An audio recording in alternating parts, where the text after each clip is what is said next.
ನಮಸ್ತೆ.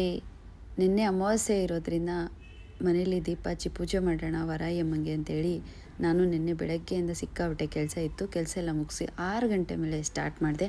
ಒಂದು ಕಡೆ ದೇವಸ್ಥಾನಕ್ಕೆ ಹೋಗ್ಬಿಡೋಣ ಅನ್ನೋದು ಮನಸ್ಸಲ್ಲಿತ್ತು. ಆದರೂ ಯಾಕೋ ಗೊತ್ತಿಲ್ಲ, ಅಮ್ಮ ಬಿಟ್ಟಿಲ್ಲ.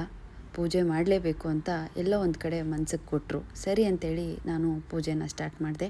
ವರಾಯಮ್ಮನವ್ರಿಗೆ ಸಾಯಂಕಾಲ ಟೈಮು ದೀಪನ ಹಚ್ಚಿ ಸಂಕಲ್ಪ ಮಾಡಿ ಪೂಜೆ ಮಾಡೋದ್ರಿಂದ ತುಂಬಾ ಒಳ್ಳೆಯದು. ಸಂಕಲ್ಪ ಇಟ್ಟು ಪೂಜೆ ಮಾಡಿದರೆ ತುಂಬಾ ಒಳ್ಳೆಯದು. ಅಂದ್ಕೊಂಡಿದ್ದು ಸ್ವಲ್ಪ ನಿಧಾನ ಆದರೂ ಆಗುತ್ತೆ.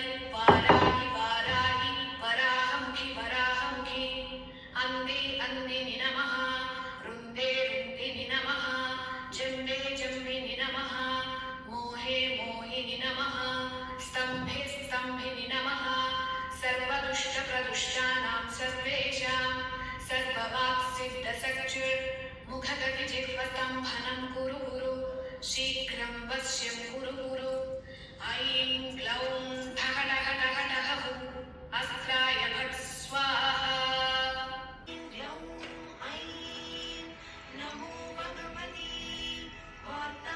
ಪೂಜೆ ಎಲ್ಲ ತುಂಬ ಚೆನ್ನಾಗಾಯಿತು. ರಾಯರು ಕೂಡ ಚೆನ್ನಾಗಿ ಪ್ರಸಾದ ಕೊಟ್ಟರು, ವರಾಯಮ್ಮನೂ ಕೂಡ ಪ್ರಸಾದ ಕೊಟ್ಟರು. ಸಮಾಧಾನ ಆಯಿತು.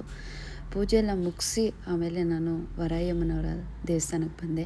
ಇಲ್ಲಿ ಬಂದಾಗ ಇಲ್ಲಿ ಆಲ್ರೆಡಿ ಹೋಮ ಎಲ್ಲ ಸ್ಟಾರ್ಟ್ ಆಗಿ ಹೋಮ ಎಲ್ಲ ನಡೀತಾ ಇತ್ತು. ತುಂಬ ಜನ ಇದ್ದರು, ತುಂಬ ರಶ್ ಇದ್ದರು.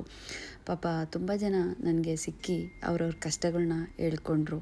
ನಮ್ಮ ಪರಿಸ್ಥಿತಿಗಳು ಹೀಗಿತ್ತು, ಹೀಗಾಯಿತು, ಇಲ್ಲಿ ಬಂದಮೇಲೆ ನಮಗೆ ಎಷ್ಟು ಒಳ್ಳೆಯದಾಯಿತು ಅನ್ನೋದ್ರ ಬಗ್ಗೆ ಅವರ ನೋವನ್ನು ನನ್ನ ಜೊತೆ ಹಂಚ್ಕೊಂಡ್ರು. ಅವ್ರ ಹತ್ರ ಎಲ್ಲ ಮಾತಾಡಿಕೊಂಡು ಇದ್ದೆ. ಅಷ್ಟರಲ್ಲಿ ಲಾಸ್ಟ್ ಪೂಜೆಗೆ ಹೋದೆ. ಅಮ್ಮನವ್ರ ದರ್ಶನವೂ ಕೂಡ ಆಯಿತು. ಸರಿ ಅಂತೇಳಿ ತುಂಬ ರಶ್ ಇದೆ ಅಂತೇಳಿ ನಾನೇನು ಮಾಡಿದೆ, ಊಟ ಮಾಡಿಕೊಂಡು ಹೊರಡೋಣ ಅಂತ ಇದೆ. ಪ್ರತಿ ಸಲ ಇಲ್ಲಿ ಬಂದಾಗ ನನಗೆ ಏನಾದರೂ ಕೊಡ್ತಾರೆ. ಹಾಗೆ ನಾನು ಈ ಸಲ ಏನು ಮಾಡಿದೆ, ಸರಿ ರಶ್ ಇದ್ದಾರೆ, ಅವ್ರನ್ನೂ ಮಾತಾಡ್ಸೋದು ಬೇಡ ಅಂದ್ಬಿಟ್ಟು ನನ್ನ ಪಾಡಿಗೆ ನಾನು ಹೋಗೋಣ ಅಂತಿದ್ದೆ. ವರಾಯಮ್ಮ ಕೊನೆಗೂ ಬಿಟ್ಟಿಲ್ಲ. ನನ್ನನ್ನು ಕರೆಸ್ಕೊಂಡು ನನಗೆ ಪ್ರಸಾದ, ಹೂವು ಎಲ್ಲ ಸಿಕ್ತು. ತುಂಬ ಸಮಾಧಾನ ಆಯಿತು. ಅದಕ್ಕೆ ಹೇಳೋದು, ನಾವು ಮರೆತರೂ ನಾವು ನಂಬಿರೋ ದೇವರು ಯಾವತ್ತೂ ಅವ್ರ ಮಕ್ಕಳನ್ನ ಮರೆಯಲ್ಲ. ಯಾರನ್ನು ಎಲ್ಲಿ ಕರೆಸ್ಕೋಬೇಕು ಅನ್ನೋದು ಅಮ್ಮಂಗೆ ಗೊತ್ತು. ನನಗೆ ಒಂದು ಖುಷಿ ವಿಷಯ ಏನಪ್ಪ ಅಂದರೆ, ತುಂಬ ಜನ ಬಂದು ನಿಮ್ಮಿಂದ ನಾವಿಲ್ಲಿ ಬಂದ್ವಿ ಅಂತ ಹೇಳ್ತಾರಲ್ಲ. ನನ್ನಿಂದ ಅನ್ನೋದಕ್ಕಿಂತ ಅವ್ರ ಕಷ್ಟ ಪರಿಹಾರ ಆಗಿ ಅವ್ರಿಗೆ ಒಳ್ಳೇದಾಗ್ತಿದೆಯಲ್ಲ, ಅದು ಒಂದು ನನಗೆ ಫಲ ಅಂತಲೇ ಅನ್ಕೋತೀನಿ.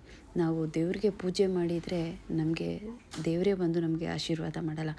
ನಮ್ಮಿಂದ 4 ಜನಕ್ಕೆ ಒಳ್ಳೆಯದಾಗಿದೆ ಅಂದರೆ ಅವರು ಒಳ್ಳೆ ಮನಸ್ಸಿಟ್ಟು ನಮಗೆ ಆಶೀರ್ವಾದ ಮಾಡ್ತಾರಲ್ಲ, ಅದೇ ನಮಗೆ ದೇವರ ಆಶೀರ್ವಾದ.